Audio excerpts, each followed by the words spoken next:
যমরাজ আজ নরক পরিদর্শনে এসেছেন। বদনচন্দ্র চৌধুরী একজন নবাগত নারকী, মানে সদ্য গত হয়ে অর্থাৎ ভদ্র ভাষায় পটল তুলে নরকে ভর্তি হয়েছেন।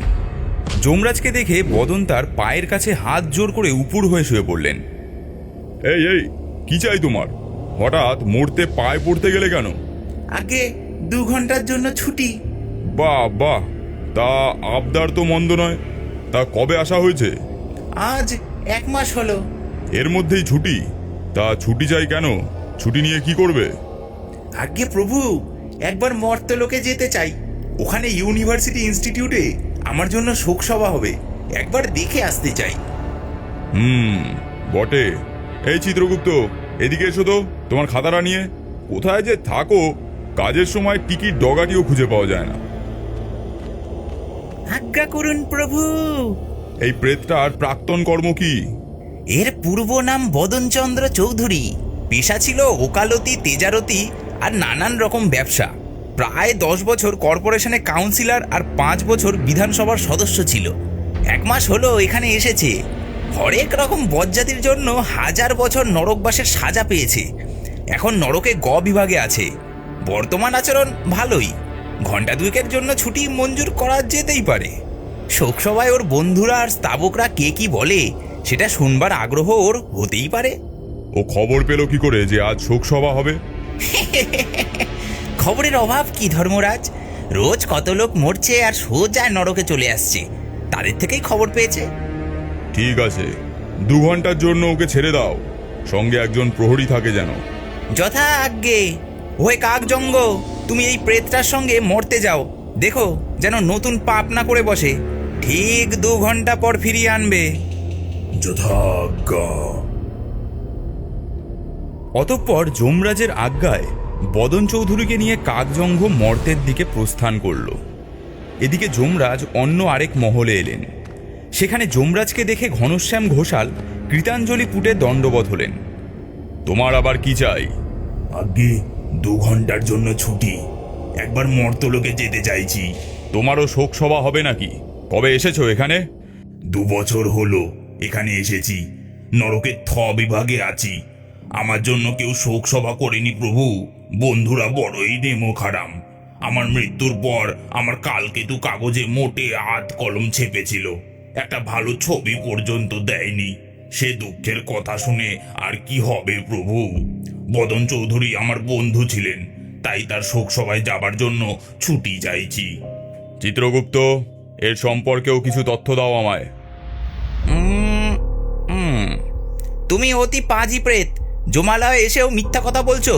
তোমার কাগজে তো চিরকাল বদন চৌধুরীকে গালাগাল দিয়েছো।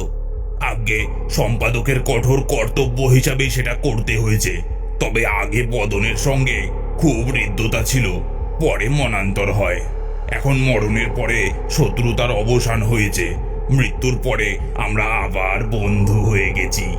যাকগে, একেও 2 ঘন্টার জন্য ছেড়ে দিতে পারো। সঙ্গে যেন একজন প্রহরী থাকে। আপনার আদেশ শিরোধার্য প্রভু। ওহে ভৃঙ্গরল, তুমি ঘনশ্যামের সঙ্গে মরতে যেও। ভৃঙ্গরল যমরাজের নির্দেশ মতো ঘনশ্যামকে নিয়ে 2 ঘন্টার জন্য মর্তের উদ্দেশ্যে যাত্রা করল। পরলোকগত বদন চৌধুরীর শোকসভায় বেশ লোক সমাগম হয়েছে। বেদির ওপরে আছেন সভাপতি অবসরপ্রাপ্ত জেলা জজ রায়বাহাদুর গোবর্ধন মিত্র। তার ডান পাশে আছেন প্রাক্তন বক্তা প্রবীণ অধ্যাপক অঙ্গিরস গাঙ্গুলি। বাম দিকে আছেন বদনের বন্ধু আর সভার উদ্যোক্তা ব্যারিস্টার কোকিল সেন। আর কয়েকজন গণ্যমান্য লোক কাছেই বসেছেন। বক্তাদের জন্য 2টো মাইক্রোফোন খাড়া হয়ে আছে এবং সভার বিভিন্ন স্থানে গোটা কয়েক লাউড স্পিকার বসানো আছে। বদন চৌধুরী তার সঙ্গী যমদূতের সঙ্গে বেদির ওপরেই দাঁড়িয়েছিলেন। হঠাৎ ঘনশ্যামকে ওখানে দেখে তিনি চমকে উঠলেন। এ কি ঘনশ্যাম, তুমি এখানে? চলেই এলাম। তুমি কি মতলবে এখানে এসেছো? সভা পণ্ড করতে চাও নাকি? আরে না না না, পণ্ড করব কেন? তুমি হলে আমার পুরনো বন্ধু। তোমার গুণকীর্তন শুনে প্রাণটা ঠান্ডা করতে এসেছি। যমরাজ আজ বেশ প্রসন্ন দেখছি। দুজন নারকীকে ছুটি দিয়েছেন। প্রাক্তন বক্তা অঙ্গিরস গাঙ্গুলির পেছনে বদন চৌধুরী এবং সভাপতি গোবর্ধন মিত্রের পেছনে ঘনশ্যাম ঘোষাল দাঁড়ালেন। দুই যমদূত নিজের নিজের বন্দির কাঁধে হাত দিয়ে রইল। সভার কোনো লোক এই চারজনের অস্তিত্ব টের পেল না। সভা শুরু হলো। প্রথমেই শ্রীযুক্তা ভূপালী বসুর পরিচালনায় সঙ্গীত হলো। আজই স্মরণ করি পুণ্যচরিত বদনচন্দ্র চৌধুরীর সেই স্বর্গগত রাজর্ষির লোকমান্য অগ্রগণ্য কর্মযোগী ধর্মবীর। এরপর বাঁশি আর মাদলের করুণ সুরে কুমারী লুলু চ্যাটার্জি একটি সমযোচিত শোক নৃত্য পরিবেশনা করলেন। এরপর সভাপতির আজ্ঞাক্রমে অঙ্গিরস গাঙ্গুলি মৃত মহার্তার কীর্তিকথা সব বিস্তারে বলতে থাকলেন। আজ যার স্মৃতির উদ্দেশ্যে আমরা এখানে একত্রিত হয়েছি, তিনি আমাদের শোক সাগরে নিমজ্জিত করে দিব্য ধামে গেছেন, কিন্তু আমি স্পষ্ট অনুভব করছি তার আত্মা সভায় উপস্থিত থেকে আমাদের শ্রদ্ধাঞ্জলি গ্রহণ করছেন।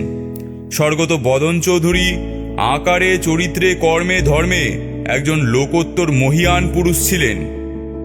এই রকম বিস্তর কথা অঙ্গিরসবাবু 1 ঘন্টা ধরে শোনালেন। আহা, কানে যেন একেবারে মধু ঢেলে দিল। এরপর একজন তরুণ কবি কবিতা পাঠ করলেন। আকাশের গায়ে সোনালি আঁচড়, কিসের দাগ ওটা, দিব্যরথের টায়ারি কর্ষণ, এই সড়কে বদনচন্দ্র দেব জানে গেছেন। কে তার জন্য অপেক্ষা করছে, উর্বশী না আফ্রিদিতি? এবার আরও কিছু জনের বক্তব্যের শেষে ব্যারিস্টার কোকিল সেন দাঁড়ালেন। আমি প্রস্তাব করছি সেই স্বর্গগত মহাপুরুষের একটি মর্মর মূর্তি দেশবন্ধু বা দেশপ্রিয় পার্কে স্থাপন করানো হোক এবং তার জন্য চাঁদা তোলার ব্যবস্থা করা হোক। পেছনের বেঞ্চে থেকে একজন শ্রোতা উঠে দাঁড়ালেন। বদন চৌধুরীকে আমরা বিলক্ষণ জানতুম, মরা মানুষের নিন্দা করতে চাই না, কিন্তু তার মূর্তির জন্য আমরা 1 পয়সাও চাঁদা দেব না। এই কথার পর সভায় হাততালি হলো।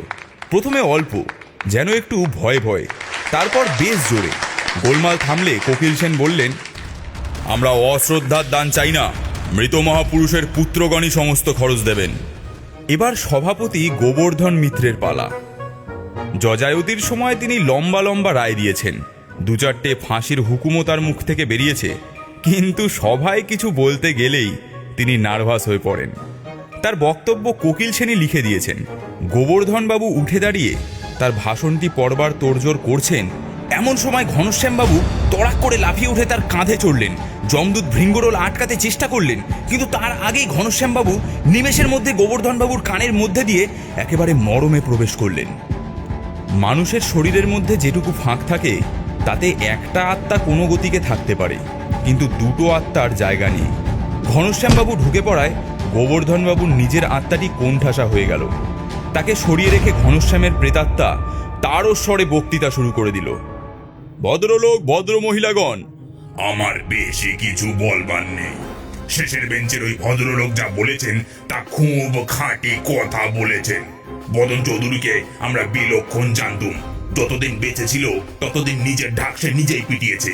এখন সে মরেছে, তবুও আমরা রেহাই পাইনি। তার খোসামুদে আত্মীয় স্বজন তাকে দেবতা বানানোর জন্য উঠে পড়ে লেগেছে, কিন্তু এখন আর ধাপ্পাবাজি চলবে না। বদন স্বর্গে নয়, নরকেই গেছে। অমন জোচ্চোর ছেঁচড়া লোক আর হয় না মশাই। কত মক্কেলের সর্বনাশ করেছে। কর্পোরেশন আর অ্যাসেম্বলিতে থাকতে লক্ষ লক্ষ টাকা ঘুষ খেয়েছে। পারমিটে আর কালোবাজারে লক্ষ লক্ষ টাকা ঘুষ খেয়েছে। এদিকে বদন চৌধুরীও আর থাকতে পারল না। যমদূত কাঞ্চনজঙ্ঘকে এক ধাক্কায় সরিয়ে দিয়ে অঙ্গিরস গাঙ্গুলির ঘাড়ে গিয়ে চাপলেন। দ্বিতীয় মাইকটা টেনে নিয়ে বলতে শুরু করলেন, আপনারা বুঝতেই পারছেন যে আমাদের মাননীয় সভাপতি মহাশয় প্রকৃতস্থ হয়ে নেই। যে লোকটা পুণ্যশ্লোক রাজর্ষি বদনচন্দ্রের ঘোর শত্রু ছিল, সেই ঘনা ঘোষালের প্রেতই এই ভদ্রলোকের মুখ দিয়ে অশ্রাব্য কথা বলাচ্ছে। একেবারে ডাহা মিথ্যা কথা। সেই বজ্জাত বদনের ভূতি অঙ্গিরসের ঘাড়ে চেপে এসব বলাচ্ছে। আপনারা কি সেই ব্ল্যাকমেলার ঘনা ঘোষালকে ভুলে গেলেন? টাকা নিয়ে কাগজে কালো বাজারি চোরেদের প্রশংসা ছাপতো, টাকা না পেলে গালি দিত। সেই ঘনা ঘোষালের ভূত নরককুণ্ড থেকে উঠে এসে কুৎসা রটাচ্ছে। ওর দুর্গন্ধে স্বভাব ভরে উঠেছে। দেখতে পাচ্ছেন না আপনারা? ভূতের কথায় কান দেবেন না। সভায় তুমুল কোলাহল উঠল। একটা ষণ্ডা গছের লোক একটা চেয়ারে উঠে দাঁড়িয়ে বললেন, ওসব ভূত টুত মানি না মশাই। আমার নাম রাম সিংহি। আসল কথা হলো গোবর্ধন বাবু আর অঙ্গিরস বাবু দুজনেই টেনে এসেছেন, নেশায় চুর হয়ে বক্তৃতা করছেন। ছি ছি ছি ছি ছি ছি, দেশটা উচ্ছন্নে গেল। তোরা মাতলামি করবি তো কর, নিজেদের আড্ডায় কর, তা নয় লোক ডেকে এনে শোকসভা করে সেখানে মাতলামি হচ্ছে। আমি কাউকে ভয় পাই না, আমি হক কথা বলবো। এমন সময় দুই যমদূত অঙ্গিরস আর গোবর্ধনের কানে কানে বলল, 2 ঘন্টা হয়ে গেছে, এবার বেরিয়ে পড়ো। এবার দুজন ভূতই শুরুত করে বেরিয়ে পড়ল, আর যমদূতরা ওদের নিয়ে হাওয়া হয়ে গেল। শরীর থেকে প্রেত বেরিয়ে যেতেই অঙ্গিরসবাবু আর গোবর্ধনবাবু মূর্ছিত হয়ে পড়ে গেলেন। ভাগ্যক্রমে একজন ডাক্তার উপস্থিত ছিলেন, তাই তিনি এদের সুস্থ করে তুললেন। যে 2 গ্লাস শরবত এরা খেয়েছিলেন পরীক্ষা করা দরকার, তাতে নিশ্চয়ই কোনো বদলোক ভাং বা ধুত্রর রস মিশিয়ে দিয়েছিল।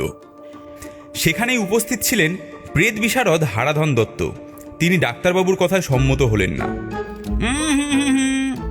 গতিক সুবিধের টেকছে না, এসব ভৌতিক ব্যাপার মশাই। আজ আপনারা সকর্ণে 2 ভূতের ঝগড়া শুনেছেন, বাড়ি গিয়ে কানে একটু তুলসীর রস দেবেন। সভা ভেঙে গেল। এদিকে যমদূতরা বদনবাবু আর ঘনশ্যামবাবুকে আকাশপথে নিয়ে যেতে যেতে, এটা কি হলো? গিয়ে যমরাজকে সব বিস্তারিত বলছি, দাঁড়াও, হচ্ছে তোমাদের। আমার কি দোষ? ওই ঘনশ্যামটাই তো আগে এসব করলো। ঠিক, ওটাই যত নষ্টের গোড়া। এই, তুমি অমন করলে কোন সাহসে? দিলাম তো সভা পণ্ড করে, আজ বেশ শান্তি অনুভব করছি।